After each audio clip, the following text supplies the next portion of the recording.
Таптандық пәні бойынша 10 тақырыбымыз бастыққа келіп кету. Тақырыбымыздың жоспары: бірінші, әскери оқытушы немесе бөлімше командирі бастыққа келу және одан кету тәсілін толық көрсетеді.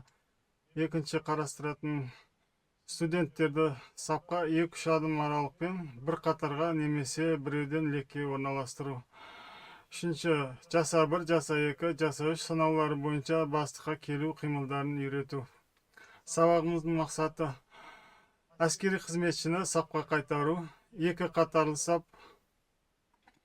Сабақтың міндеті: әскери қызметшіні сапқа шақыру және сапқа қайтару тәртібін меңгерту. Екі қатарлы сапта бастыққа келу және одан кету әрекеттерін дәл орындауды үйрету.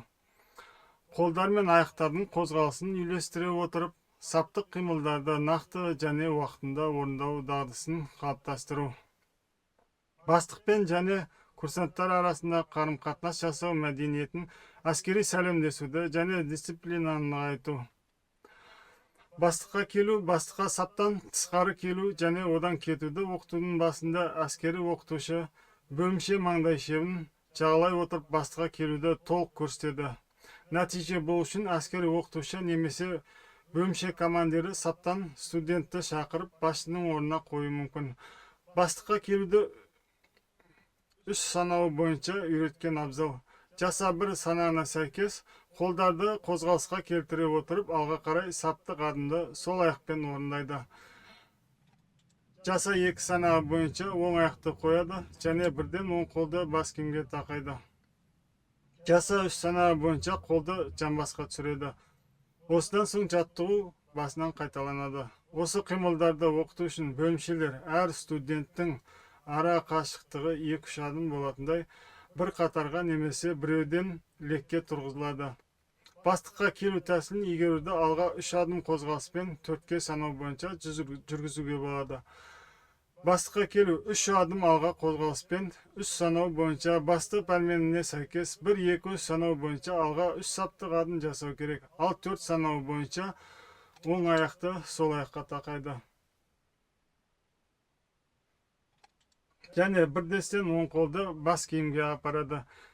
Келесі 1-2-3 санаулары бойынша қолды бас киімге ұстап тұрып 4 санаққа түсірген жөн. Мұндай тәртіпке жаттығу бірнеше рет қайталанылады. Бастықтан кетуге 4 санаққа мына пәрмен бойынша орындаған дұрыс. Яғни бастан кету 4 санау бойынша баста пәрмені бойынша осыған сәйкес жаса 1 санауы бойынша барлық курсанттар оң қолдарын бас киімге апарады және құп болады деп жауап береді.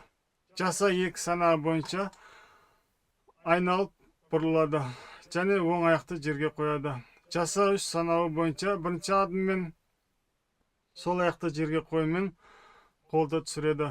Жаса 4 санағы бойынша оң аяқты сол аяққа тақайды. Осындай реттілікке бөлімше командирі санауы бойынша жаттығу жүргізіледі. Ал сонан соң студенттердің өз санауларына орай жалғасады. Осыған сәйкес айналып оңға солға бұрылу тәжірибесі жетіле түседі.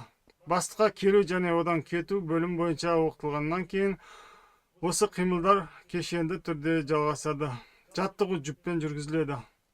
Бөлімше командирі жаттығу барысында кезекпен өзіне студенттерді шақырады және оларды дұрыс әрі нақты қимылдарды талап етеді. Студенттерді бастыққа келу және одан кету қимылдары бойынша нақты дағдылықты қалыптастыру үшін қарапайым деңгейге 8 есепке жаттырған жөн. Бұл үшін бөлімше ара қашықта 1-2 адым болатындай біреуден лекке немесе жұп бойынша бір-біріне қарама-қарсы тұрғызылады. Бөлімше командирінің бастыққа келу және одан кету 8 есепке бастап пәрмені бойынша студенттер бірінші 3 есеп бойынша сол аяқтан бастап алға 3 адым жасайды. Келесі 4 есеп бойынша сол мезетте оң аяқты сол аяққа тақай отырып, оң қолды бас киімге апарады. Келесі 5 есеп бойынша қолдар түсіріледі. Келесі 7 есебі бойынша айналу бұрылысын орындайды. Соңғы 8 есеп бойынша оң аяқты сол аяққа тақайды. Кезекті 1 есеп бойынша студенттер қозғалыстың бірінші адыммен сол аяққа кері бағытта жасайды және оны жерге қоюмен бірге қолды түсіреді. Сонымен қатар жаттығуды қайталайды. Бөлімше командирі бұл уақытта олардың іс қимылдарына назар салып, кеткен кемшіліктерді түзейді. Сондай-ақ осы сабақтарда әскери қызметшінің саптан тысқары жерде бастықтың оған келуі немесе оның бастыққа келуі секілді қимылдарды көрсетіледі. Пәрмен бойынша саптан шығуын және сапқа қайта оралуын оқытуды бөлімше командирі бір қатарлыдан бастайды. Кейін екі қатарлыдан және екеуден, үшеуден, төртеуден тұрған лектен жалғастырады. Әскери қызметші саптан шығу үшін пәрмен беріледі. Мысалға, қатардағы жауынгер Әлімов саптан 3 адым алға шық, немесе қатардағы жауынгер Беркел. Әскери қызметші өзінің тегін ести сала мен деп жауап беру керек. Ал саптан шығу туралы пәрмен бойынша құп болады деп жауап береді.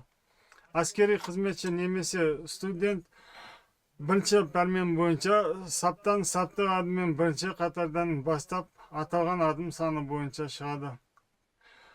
Тоқтайды және бетін сапқа қаратып бұрылады.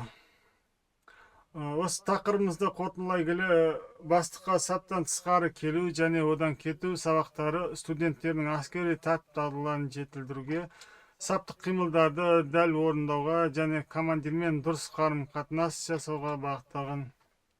Бұл жаттығулар барысында студенттер қимыл үйлесімділігін, қол-аяқ қозғалыстарын үйлестіруді және саптық орнын тез әрі нақты қабылдауға үйренеді. Нәтижесінде әскери қызметшілер сапта тәртіпті сақтауды, бастыққа сәлемдесуді және саптық іс-қимылдарды жоғары деңгейде орындай алатын қабілетке ие болады. Келесі осы тақырыбымыз бойынша қолданылған әдебиеттеріміз.